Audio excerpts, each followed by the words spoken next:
Queridos telespectadores da Rede Vida de Televisão, queridos amigos também do Congresso Internacional de Estudos Bíblicos, que estará acontecendo de 16 a 19 de julho próximos em Buenos Aires.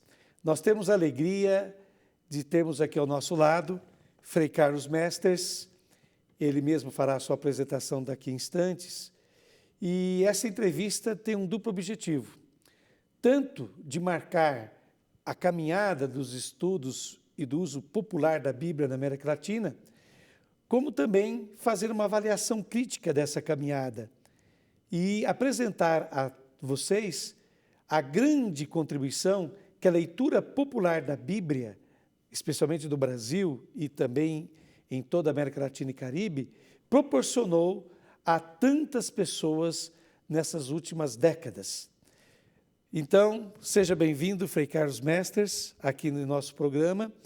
E eu começo perguntando ao senhor, como é que foi essa sua descoberta? Como é que o senhor se tornou biblista? O senhor é holandês, pode falar um pouquinho para a gente de onde o senhor veio. E como que foi que o senhor descobriu essa vocação para a Bíblia, onde o senhor fez os seus principais estudos, e como é que o senhor veio parar no Brasil e se encantou com o Brasil a ponto de estar aqui entre nós até hoje, mesmo sendo holandês, e como é que o senhor se encantou pela leitura popular? Fala para a gente um pouquinho do senhor. Eu nasci longe daqui, muito tempo atrás. Vim para o Brasil em 1949, porque no seminário onde eu estava, muita gente vinha para o Brasil para se formar aqui, e quando se torna padre já sabe a língua. Assim eu vim com 8 pessoas juntos. E então eu vim aqui. O senhor tinha mais ou menos que idade? 17 anos, 18 anos. Com 17, 18 anos, o senhor já veio para o Brasil? Estudante. Estudante? Sim, seminarista dos Carmelitas. Então, assim eu vim, fiz o seminário aqui, o noviciado. E lá em São Paulo, quando a gente estava se formando para ser padre, na filosofia, me mandaram para Roma, para estudar em Roma, junto com outro confrade Vital. Então, disseram, você vai ter que estudar filosofia. Então, cheguei em Roma e disse, se eu tenho que estudar filosofia, não preciso estudar hebraico, essas coisas, que isso é coisa para quem estuda Bíblia. E depois de um ano em Roma, de Brasil, mandaram um recado. É melhor você estudar Bíblia, porque estamos precisando de um professor. Aí comecei a estudar, retomei o hebraico, o grego, e comecei a estudar. Frequentei umas aulas no Bíblia, que nós tínhamos um seminário próprio. Depois de formado padre, segui por acaso, na rua, em Roma, um dominicano se encontrou com um jesuíta na rua, e o dominicano, com o nosso frade carmelita, e disse, nós temos um frade do Brasil que está aqui para estudar a Bíblia. Aí o dominicano disse assim, então manda ele para Jerusalém e não para Roma, nos jesuítas, assim ele pode estudar lá na terra de Jesus. E assim decidiram, e eu fui estudar em Jerusalém. Então, não foi decisão minha, não, viu? Decidiram. Estudei 2 anos em seguida na escola bíblica dos dominicanos. Dou graças a Deus por uma graça muito grande de poder estudar lá. Voltei para Roma, terminei a tese sobre o Apocalipse, porque eu achei, para você conhecer bem uma casa, o que é melhor? O salão, a sala de entrada ou a cozinha? É a cozinha. A cozinha, o final. Já que o Apocalipse é o último livro da Bíblia. Não, o Apocalipse é a cozinha da Bíblia. Então, eu estudei o Apocalipse, o tema do Êxodo na composição do Apocalipse. Eu dou graças a Deus. Voltei para o Brasil, dei aula no seminário uns 4 ou 5 anos, e aí me convidaram para ir para Belo Horizonte. E lá comecei a dar aula, uns 3, 4 anos, e depois eu comecei a trabalhar a pedido do Dom Marcos Noronha, de Itabira, para dar umas aulas para o pessoal que trabalha nas comunidades e que tem muito problema na leitura da Bíblia. E foi o meu primeiro encontro com esse trabalho pequeno na base, lá em Itabira, Minas Gerais. E para mim, foi uma nova pós-graduação. Depois eu tinha um irmão, confrade, que tinha um irmão bispo, Dom Fragoso, bispo de Crateús, lá no Ceará. E então meu confrade, Domingos, disse assim, nós temos um confrade que acabou de vir de Jerusalém, que sabe Bíblia, quem sabe ele pode dar umas aulas aí para o povo do Ceará, das comunidades. Sabe o que ele respondeu? Diz, se ele quer vir para ensinar, melhor que ele fique por lá. Agora, se ele quer vir para aprender com o povo, pode vir. Eu fui. E foi, acho que para mim foi a segunda pós-graduação nas comunidades lá da Diocese de Crateús, Tauá e vários outros, eu aprendi muito. Todo ano, no mês de dezembro, quando não tinha aula, nem lá em Belo, eu ia para Crateús e durante quase 8 anos, durante um mês, eu andava lá no sertão. E lá foi uma minha, como diz, uma nova pós-graduação. Aprendi muito com o pessoal das comunidades. Falando em pós-graduação com o povo, qual que é a diferença entre aquele estudo científico numa escola internacional como a Escola Bíblica e Arqueológica de Jerusalém ou as escolas de Roma? Qual a diferença desses estudos científicos e da visão que o povo tem da Bíblia? O povo, quando interpreta a Bíblia, quando lê a Bíblia, como ele faz? E qual a diferença disso em relação aos estudos considerados científicos, por assim dizer? As duas leituras são importantes e se completam. São importantes as duas. Eu conhecia muito a primeira, o estudo científico da Bíblia, as línguas, tudo isso, eu gostava demais. Mas o povo não pergunta logo o que está escrito. Ele lê a Bíblia e logo liga com a vida. Não pergunta o que está escrito. Vai perguntar também... Ou seja, o povo tem o hábito de fazer esse salto do texto para a realidade em que ele vive. Por exemplo, Jesus, compara Jesus e São Paulo, o apóstolo. Apóstolo Paulo estudou em Jerusalém com Gamaliel, ele não escreve fácil, não. E você percebe, tem muito estudo atrás. Jesus nunca estudou.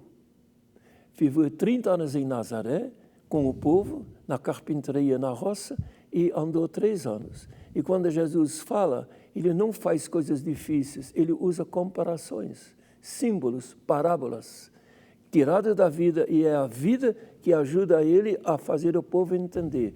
Então, a preocupação do povo não é o que está escrito, mas o que diz para nós. Esta é a primeira pergunta. Até hoje eu vivo lá em Unai e vou nas roças, quando eu puder, nesses encontros com o pessoal e então é muito. E a primeira preocupação sempre é a ligação com a vida. Agora, ao fazer essa ligação direta do texto bíblico com a vida, Frei Carlos, não há um risco nisso? Ou seja, a gente não pode cair numa espécie de fundamentalismo. O povo não pode cair numa espécie de interpretação errada. O que ajuda o povo a bem interpretar a Bíblia, mesmo não se apegando tanto ao texto ou aos estudos científicos, digamos assim?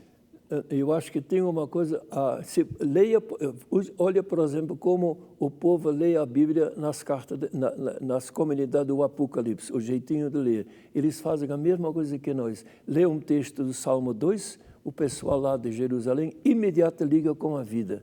Os que querem, Pilatos e Herodes, puxam o assunto para a vida. E nós hoje fazemos a mesma coisa. E tem uma coisa, é a dimensão celebrativa do encontro. A Bíblia, como é que nasceu a Bíblia como livro? Não nasceu porque Deus pegou caneta, nasceu nos encontros comunitários, uma vez por semana, lembrando o passado, o que Deus fez conosco, como é que nós temos que viver. Isto é a fonte de onde nasce a Bíblia. E se sai água da fonte, tem rio. Se não sai água da fonte, você tem um leito bonito, mas não tem água. Então, a fonte de onde nasce a Bíblia é o povo reunido em torno da palavra de Deus. Onde 2 ou 3 estão reunidos em meu nome, aí eu estou presente. E então, às vezes, uma vez alguém usou a seguinte comparação, você vai dar risada. No Peru, dentro de uma gruta, os 2 estavam debaixo de uma pingava água constante. E o turista perguntou, o que é isso? Sabe que o rapaz é o rio Amazonas? Ela nasce lá. E então, assim, o rio da igreja nasce onde? Onde o povo está reunido em torno da palavra de Deus. E essa retomada do povo ao redor da palavra de Deus é o que está dando vida à igreja. E tem de tudo no meio. E a exegese científica ajuda muito o povo a não... Porque se você lê a Bíblia, sai fora do sentido da palavra, alguém puxa para... Não pode ler assim. Isso a exegese científica faz, mas a preocupação principal não é o que diz em si, o que diz para nós, de onde é que vem, para onde é que nós temos que ir. Esta preocupação que nasce quando o povo está reunido em comunidade, rezando juntos, e aqui não pode esquecer a ação do Espírito Santo. Ele é muito importante em tudo isso. Ele não fala, você nunca vai poder pegar em flagrante o Espírito Santo. E falando do Espírito Santo, Frei Carlos, nós estamos vivendo já há décadas no Brasil uma grande proliferação de igrejas neopentecostais, ou seja, igrejas que apelam justamente ao Espírito Santo, ou seja, se dizem inspiradas pelo Espírito Santo. E essas igrejas estão reunindo, estão congregando, como eles mesmos dizem, uma grande quantidade de pessoas, e eles têm a Bíblia como ponto de referência.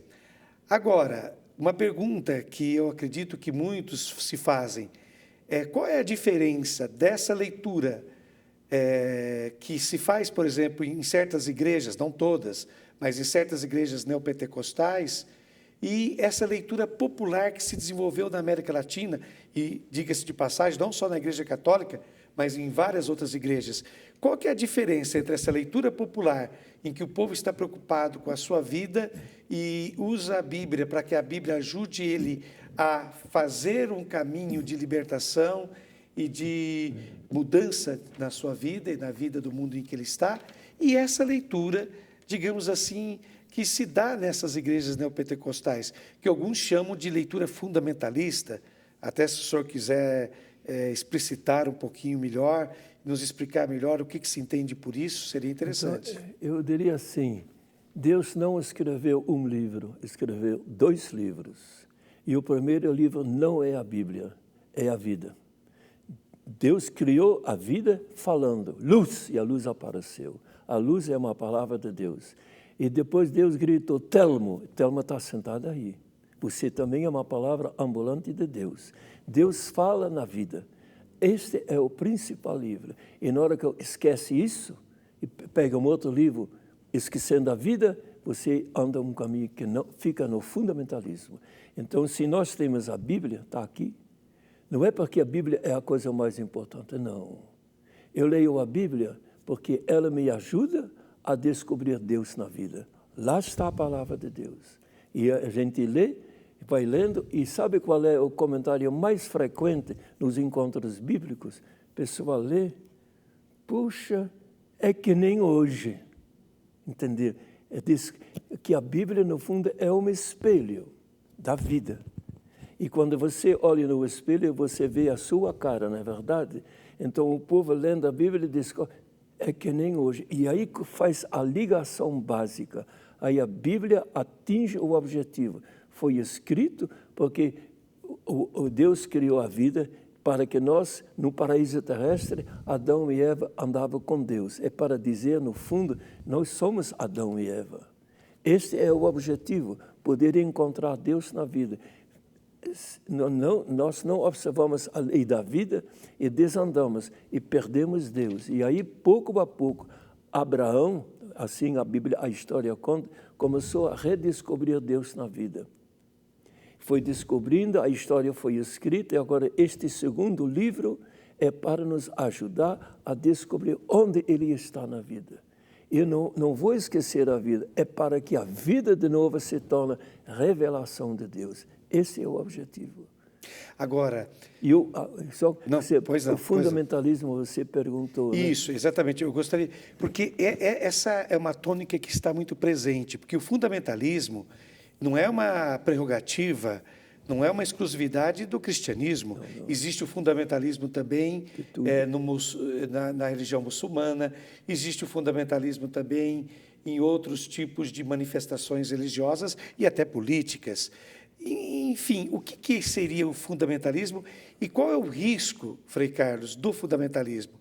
Porque nós estamos percebendo que ele tem consequências. Uma leitura fundamentalista da Bíblia, parece que não, mas traz profundas consequências, inclusive políticas, econômicas, sociais.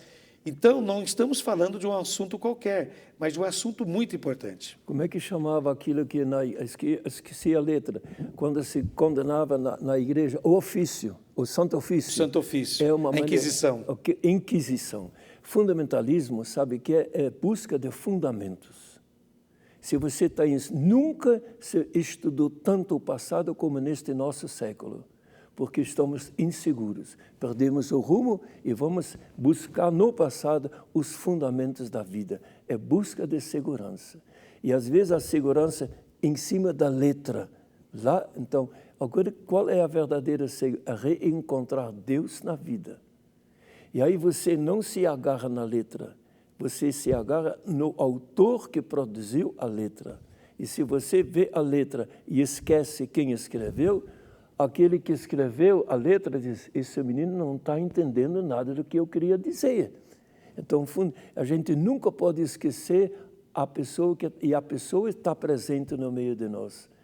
É como Jesus, nós dois, juntos, Jesus, nós olhamos o texto que ele mandou escrever. Jesus, o Espírito de Jesus está conosco para nos manter a letra na atualidade, não uma coisa do passado.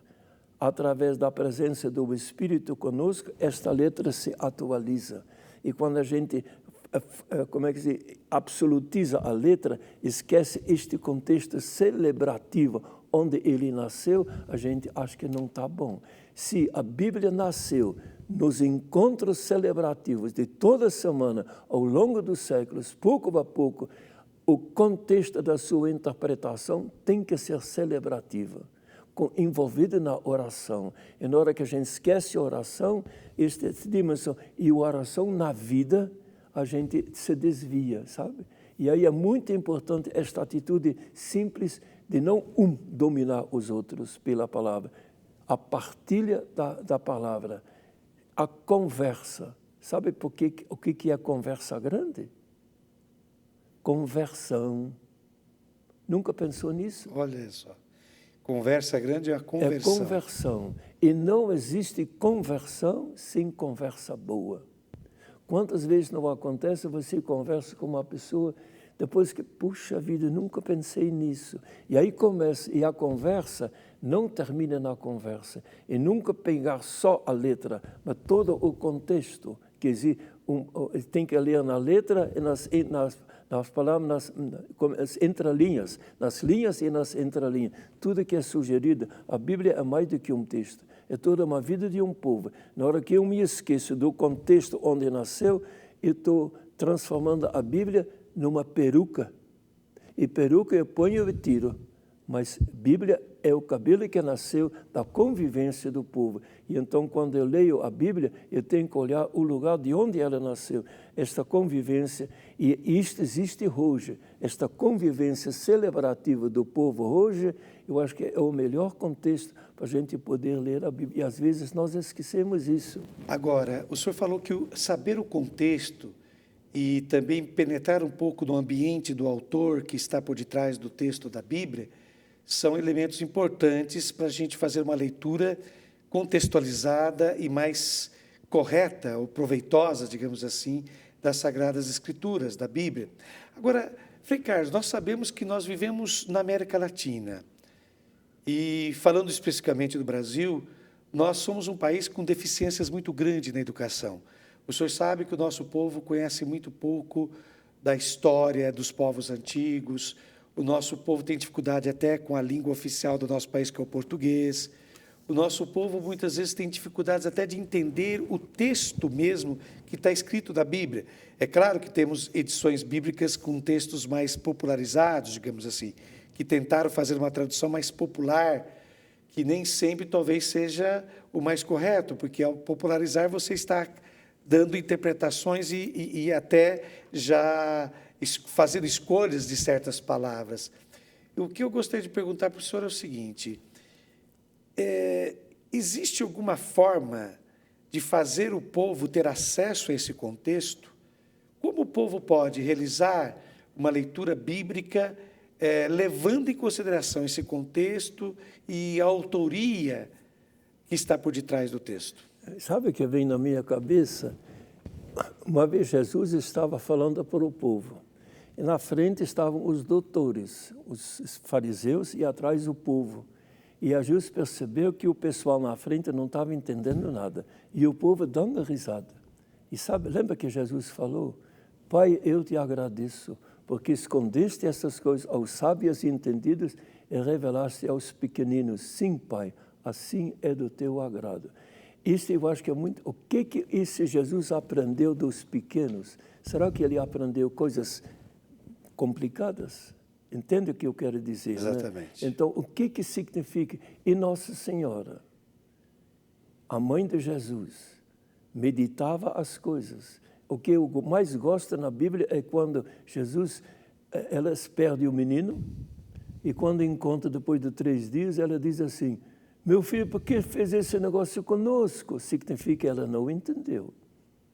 E o menino responde, a senhora não sabe onde que eu tenho que estar nas coisas do meu pai? E ela não entendeu. Quer dizer, ela não entende os fatos e não entende as palavras. E eu dou graças a Deus por essas, porque eu também estou muitas vezes assim, não entendo o que está escrito e não entendo os fatos da vida. E o que ela fez? Meditava, lembrava. Então, então, este processo de trocar ideias entre nós, conversão, partilhar, rezar junto, invocar o Espírito Santo, são coisas muito simples, e quem estudou muito até desconfia disso. Mas eu acho que sem isto, é isto que faz avançar a história. Essas coisas tão simples. O pai, a mãe, no interior, você vai lá, encontra as pessoas, mal e mal falam, muitos não sabem ler, e uma vez encontrei um senhor, não sabia ler, a filha sabia ler, e ela perguntava para a filha, e a filha lia, ele quase que conhecia as histórias da Bíblia de cor, e outros que não conhecem a Bíblia. Então, eu às vezes penso assim, a Bíblia deles é a vida deles. A Bíblia que temos nasceu da vida de Abraão, todas aquelas histórias, Adão e Eva somos nós, Caim e Abel somos nós. A Torre de Babel hoje nunca foi tão grande para perceber, não é coisa do passado.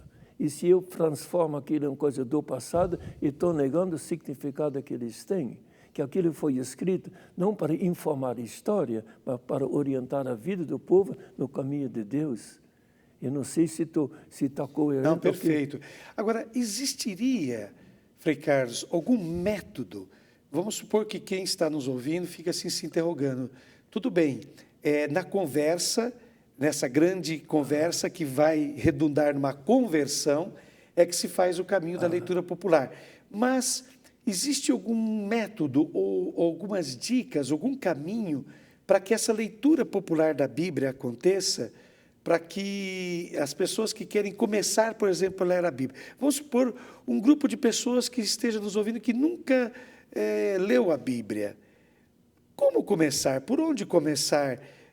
Como se faz para ir se familiarizando com esse livro vivo, que é a Bíblia, que não é uma peça de museu, como o senhor disse muito bem, não é um livro que nos interessa pelo aquilo que ele nos diz do passado, mas é um livro que nos interessa porque ele continua a nos dizer muitas coisas no hoje, no presente da história. Mas, para quem quiser começar, pessoas simples, como o senhor falou, que tem assim, uma formação até escolar pequena, iniciante, existe algum método? Existe alguma maneira para isso? Duas coisas. Primeiro, você perguntou como é que continua. Quando uma pessoa começa a ler a Bíblia, pouco a pouco ele vai querer saber mais da Bíblia. Aí, o que mais ajuda é os cursinhos de Bíblia.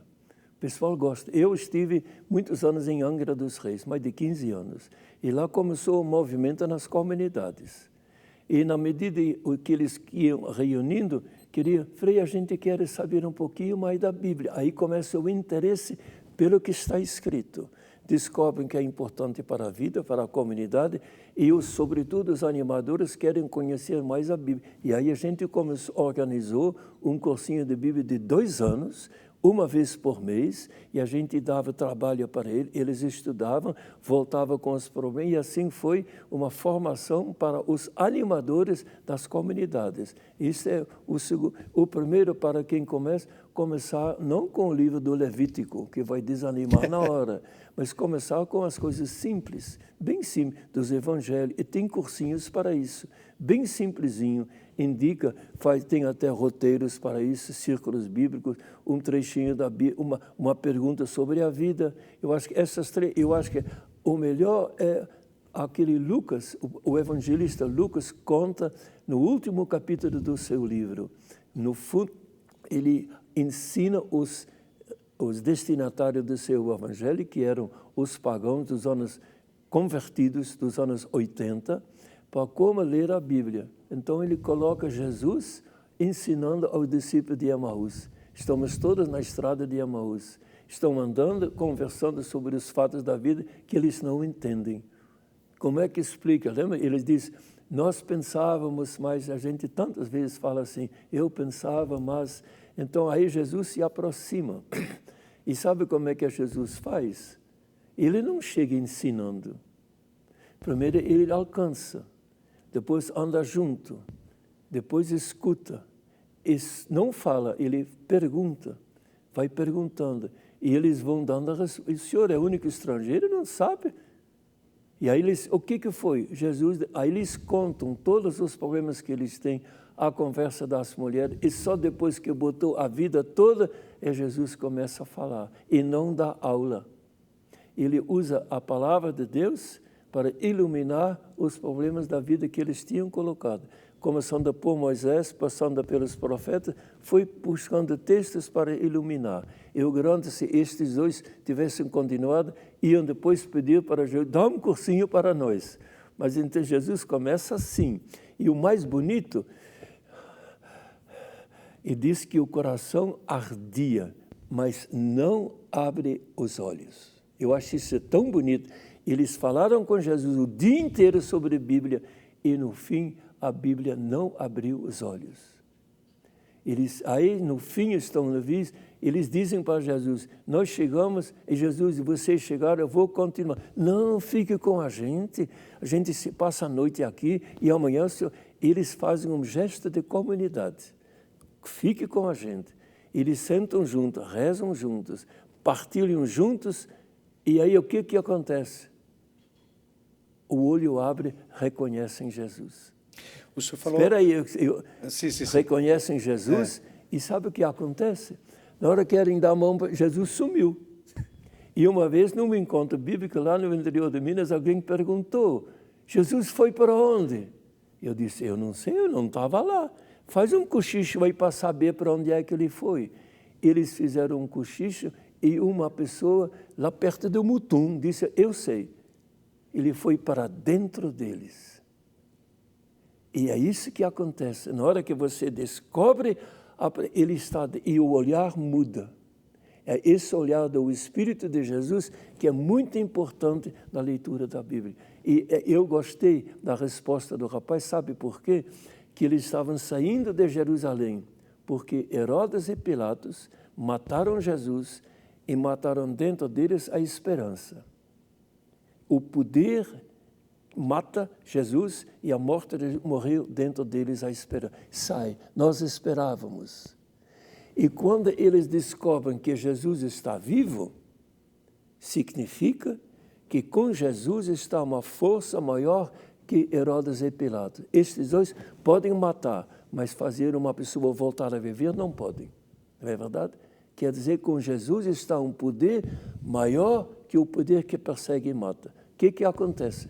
Os dois se levantam e imediatamente voltam para Jerusalém. No escuro da noite, não tem mais medo. Vence o medo, vence a angústia, e lá eles encontram o quê? Os apóstolos reunidos. E o que eles fazem?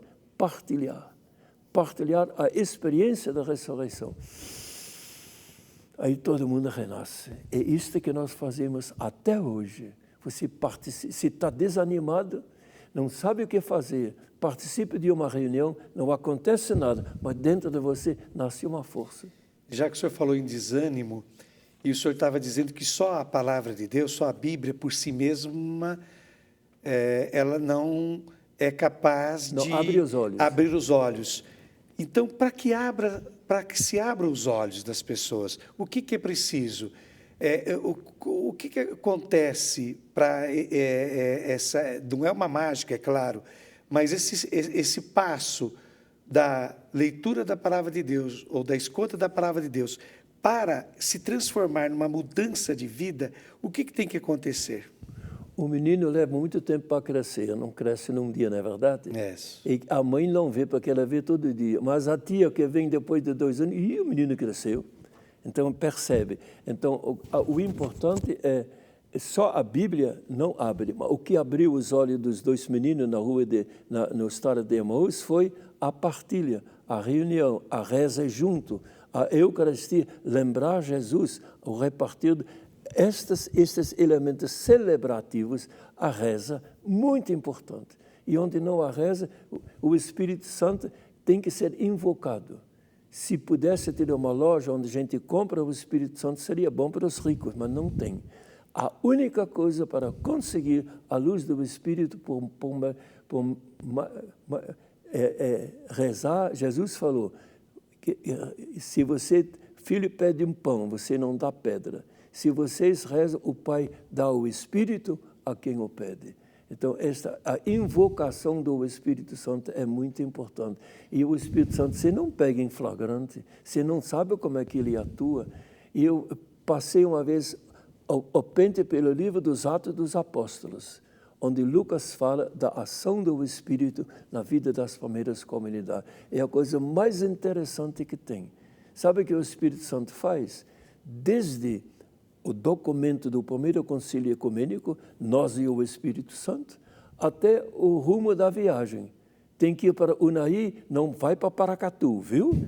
E essas coisas, tudo, o Espírito Santo está aí. O que Lucas quer dizer com isso?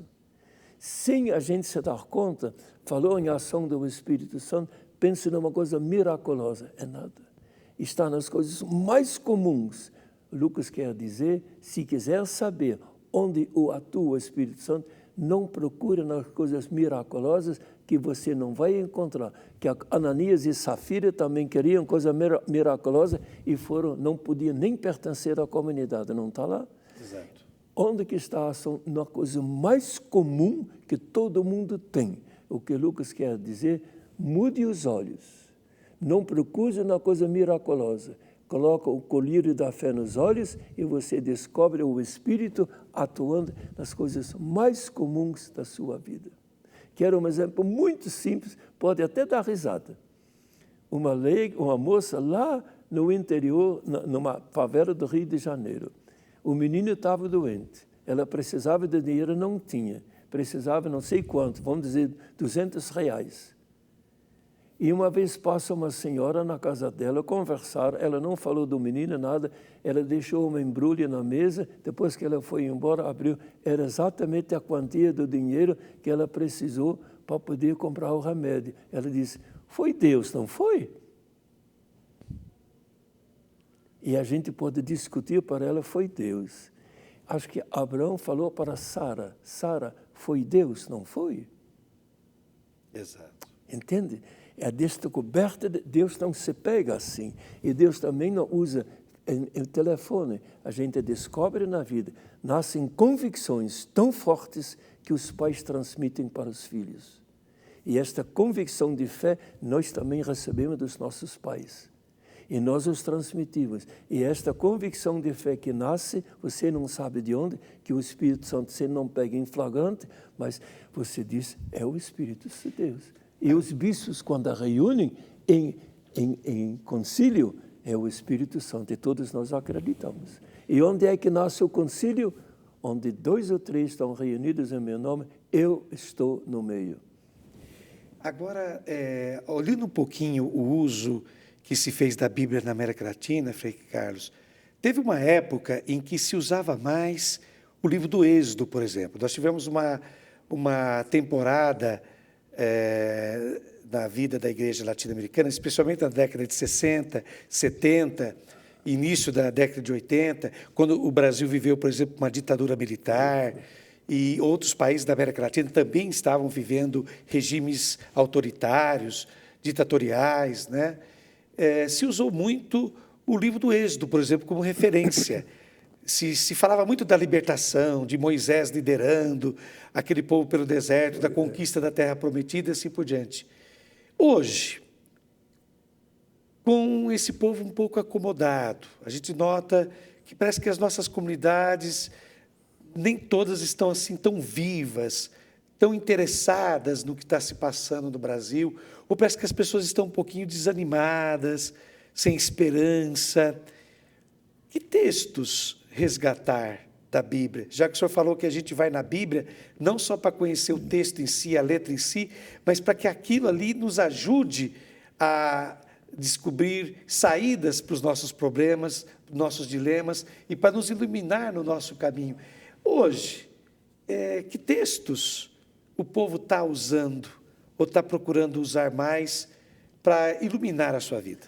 Ontem, junto com a irmã Mariana, nós fomos visitar um rapaz que foi atropelado um mês atrás, quebrou-se todo. E a gente foi visitá-lo, estava lá tudo quebrado, animado, e a gente fala da Bíblia de um rapaz que Jesus curou, entende? Então, a gente pega textos por causa dos fatos. Então, naquela época, os textos que mais ajudavam eram da libertação, né? Hoje, eu acho que nós temos que voltar de novo os profetas. E ver como nós estamos quase que num cativeiro. Pouca gente ainda se interessa, não é verdade? Muita gente é acomodada, a televisão toma conta de tudo, e a ideologia dos ídolos é muito grande. Então, lembrar como, por exemplo, no cativeiro, o que mais se condena são os ídolos, os falsos deuses. Então, e tentar animar os grupinhos pequenos que tentam recuperar tudo. Eles começam a fazer uma releitura do passado em vista da nova situação. E talvez um pouquinho os profetas para incomodar os acomodados. Então, a partir das perguntas, que nós temos essas perguntas, como é que a gente faz a sua pergunta? Não é fácil. E aí escutar bem, Jesus escutava, o discípulo de Emaús, então saber escutar o que está, o ouvido bem pertinho do chão. Os problemas porque às vezes tem movimentos, são fugas, muita fuga, às vezes muitos movimentos, às vezes pentecostais, às vezes esquecem a realidade. Ficam tranquilos, mas não pensam no mundo que deve ser transformado, né? Que nós existimos, este mundo, que Deus, o primeiro livro é a vida, e lá está a palavra de Deus. Eu não posso separar a Bíblia da vida.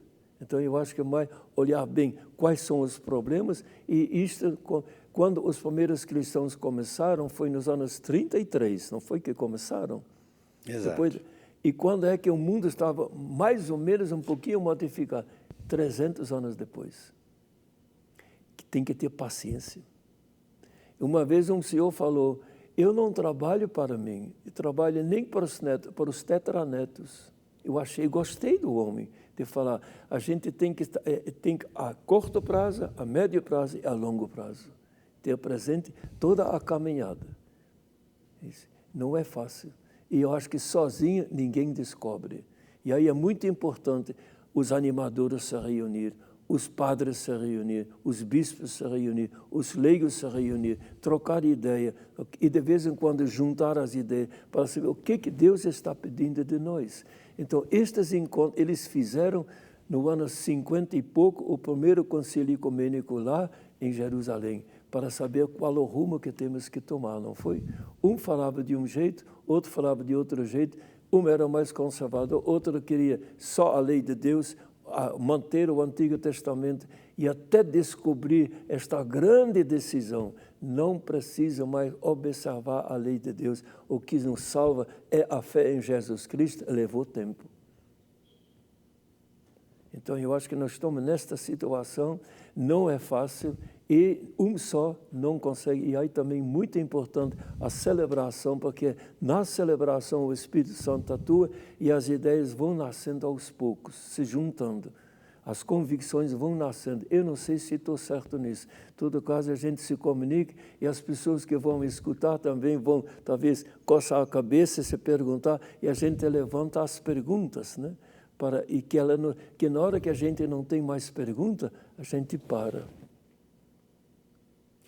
E esses dias atrás, um teólogo espanhol escreveu um artigo dizendo que, no fundo, a aversão que certas pessoas hoje têm ao Papa Francisco, falando da questão do Evangelho, ele dizia o seguinte, a rejeição que ao Papa Francisco, que existe em certos meios, até mesmo católicos, muitas vezes é porque não se crê no Evangelho, se teme o Evangelho. Se teme o Evangelho, se tem medo do Evangelho. E ele dizia o seguinte, que o Evangelho nem sempre bate com a religião. Que Jesus Cristo ele acabou se desencontrando com a religião da sua época, porque ele trazia uma boa notícia que nem sempre ia ao encontro da maneira como se conduzia e se organizava a vida e a fé do povo. Eu pergunto para o senhor, há uma contradição entre evangelho e religião? Ou seja, é possível a igreja ser igreja institucionalizada, com paróquias, dioceses, arquidioceses? É possível, que é o caso católico, é possível a gente ter essa estrutura religiosa e, ao mesmo tempo, sermos fiéis ao Evangelho? Ou será que há alguma contradição aí? Em nome da fidelidade à religião, na África do Sul foi instaurada esta cultura contra os negros. Em nome da religião, os portugueses mataram muitos índios. Em nome da religião, se criou como é que chama? Você falou a palavra? A Inquisição. A Inquisição. Em nome da religião, foi feita as guerras, 2 do século passado, em nome da defesa da cultura ocidental cristã. E mataram 100 milhões de pessoas.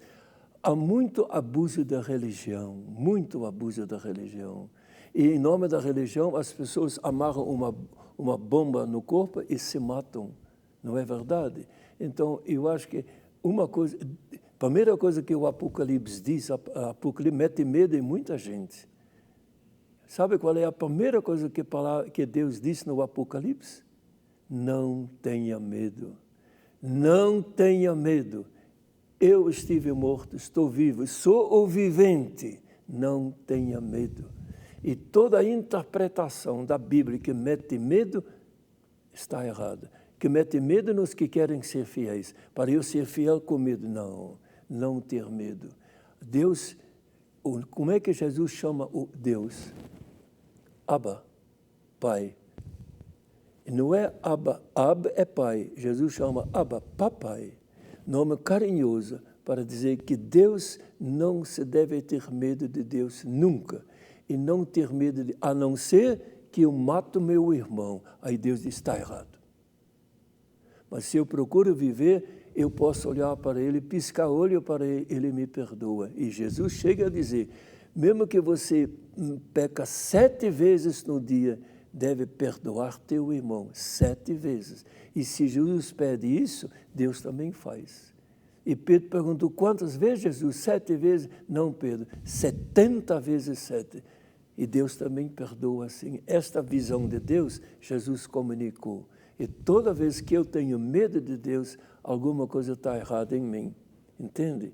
Se eu tenho boa vontade, eu posso me volver a Ele como... Agora me lembrei de um texto de Isaías. Posso falar? Claro. Até o capítulo eu lembro, 49. Agora o versículo diz, o povo de Deus me abandonou. Estou perdido. E diz, pode a mãe se esquecer do menino que gerou? E eu pergunto para as mães. Aí, até ontem, por acaso, num encontro que nós tivemos, eu perguntei, e as mães levantam a mão.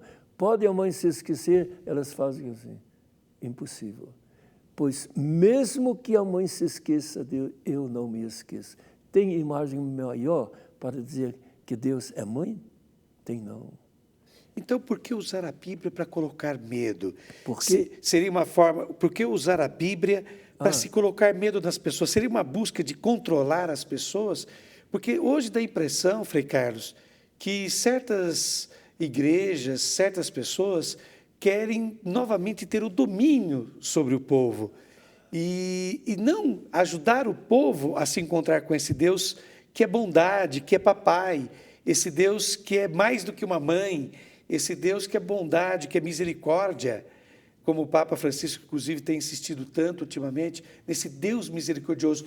A gente tem medo de um Deus misericordioso? Será que o clero, os padres, os pastores, enfim, será que nós não temos medo de um Deus bondoso demais e que o povo deixe de estar sob o controle da religião? Não seria só talvez isso? pode ser. Eu penso. Eu não sei se é que eu vou dizer agora se está correto o que eu vou dizer, viu? Nós tivemos um Papa que ficou 20 e tantos anos. Ele vinha lá da Polônia, não foi? Papa João Paulo II, santo homem, santo homem. Mas a visão dele era uma, muito clerical, né? Clerical. Então, e agora vem o Papa Francisco. E tem muita gente que não gosta do Papa Francisco. Pergunta para o povo, vocês gostam do Papa Francisco? Todo mundo gosta. E tem cardeais que não gostam dele. Não é verdade? Por quê? A visão de Deus, a visão da igreja. Alguém disse assim, a visão da igreja da América Latina foi parar lá em Roma. E o povo gosta, sente dentro, aquilo transmite alguma coisa. Mesmo que nunca viram o Papa, alguma coisa, é um Papa bom. Como o Papa João 23, Papa bom, o povo dizia, não é verdade? Então, a imagem que ele reflete um reflexo de Deus para nós. Qual é o primeiro reflexo de Deus que todo mundo tem? Da mãe, ou não? A mãe que faz na memória da gente é a primeira imagem que a gente tem de Deus. Até Isaías, Deus é como mãe. Então, essas atitudes, e o Papa Francisco transmite também esta bondade de Deus para nós. E ele sabe ser duro, que ele diz coisas duríssimas para o sistema. E muita gente lá na América do Norte, dos grandes, não gostam dele. E já mostraram isso muitas vezes nos escritos. Mas ele reflete alguma coisa que o povo diz, parece uma empatia entre o que o povo sente e vive. Jesus falava, o povo escutava. E o Evangelho de Marcos diz assim, Jesus falava ao povo, o povo gostava. E Jesus falava ao povo, o povo gostava. E Jesus falava ao povo, o povo constantemente. E os fariseus não gostavam. E uma vez Jesus perguntou, estava lá na sinagoga, você lembra, lá na Cafarnaum, e tinha um rapaz com a mão assim, capítulo 3 de Marcos, com a mão defeituosa, quer dizer, impuro. E Jesus percebeu, era sábado. Será que ele vai curar? Hoje é sábado, não pode curar. Aí Jesus chama o rapaz, vem cá. Imagina a coragem de Jesus.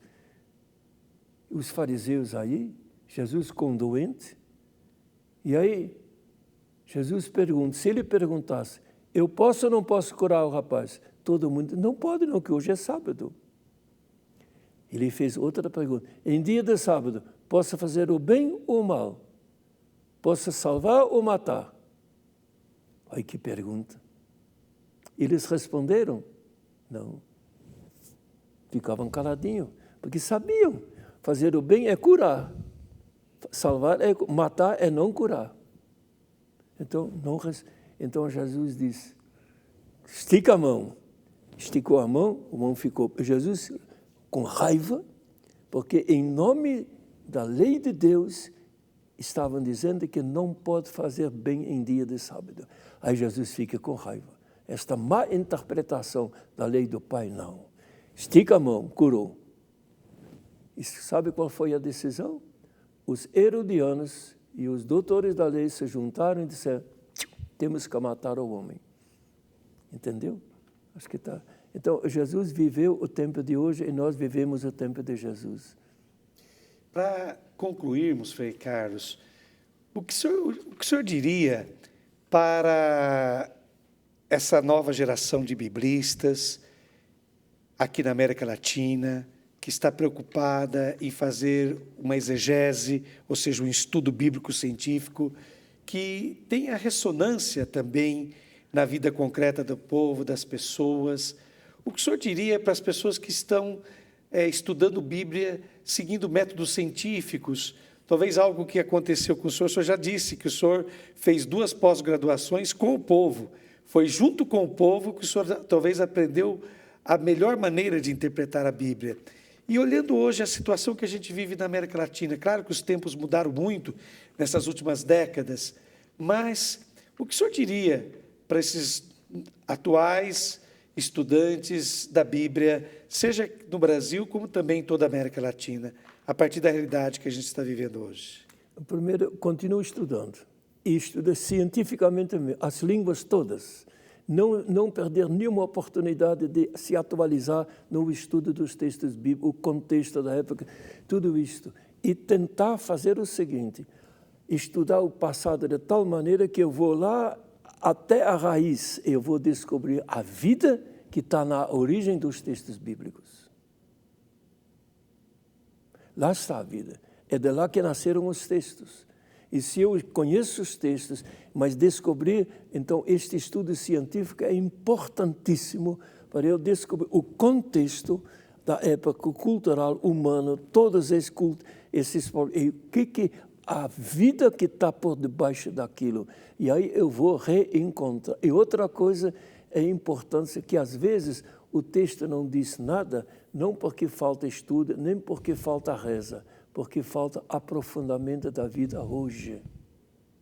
Então, não só aprofundar o texto da Bíblia, mas também aprofundar criticamente a situação de hoje. Não acreditar em tudo que a televisão diz, a propaganda oficial de Bolsonaro e dos outros, que tem uma visão crítica da realidade, também política da realidade, para saber nem tudo que se diz é correto de acordo com a verdade, muitas vezes é escondida ou se tenta escondê-la com propagandas e outras coisas na televisão. Ter um olhar crítico em tudo que se diz. Eu acho que é um pouquinho isso, viu, Telmo? Muito bem. Eu agradeço de coração o senhor ter aceitado esse nosso convite, de estar presente neste Congresso Internacional de Estudos Bíblicos em Buenos Aires, através do seu depoimento, através também de um texto, de um artigo muito bom que o senhor teve a bondade de redigir para nós. Agradeço também a você, telespectador da Rede Vida de televisão, que está sempre ligado neste canal e que está sempre interessado em crescer mais na sua fé e se fortalecer. Eu deixo uma palavrinha final para o Frei Carlos concluir, então. Muito obrigado a todos. Então, Frei Carlos. Eu queria só dizer que eu não vou poder estar no congresso e sinto muito. Sabe por quê? Que no dia 20 de julho deste ano, o CEBI, o Centro Ecumênico de Estudos Bíblicos, faz 40 anos. Então, a gente já estava programando de celebrar estes 40 anos lá em Angra dos Reis, onde foi fundado 40 anos atrás, com uma celebração ecumênica de várias congregações cristãs. E então a gente estava programando o CEBI, o Centro Ecumênico, então eu não podia faltar lá, não acha? E o dia mesmo do 20 nascimento? de julho. 20 sabe de julho. Por que é 20 de julho? É a festa, você não vai acreditar, do profeta Elias.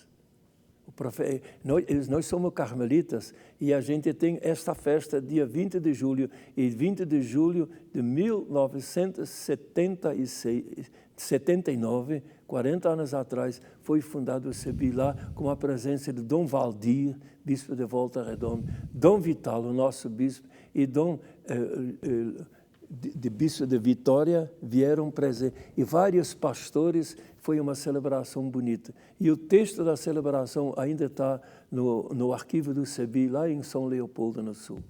Então, isso daqui, eu agradeço muito. Foi também, estes 40 anos, foi outra pós-graduação, viu? Ótimo. A gente vai aprendendo. Então, nós oferecemos essa entrevista também a todos os queridos amigos do CEBI, que há 40 anos estão se esforçando para fazer com que o texto das Sagradas Escrituras esteja na mão do povo e que, estando na mão do povo, esse texto o liberte e o promova cada vez mais na vida.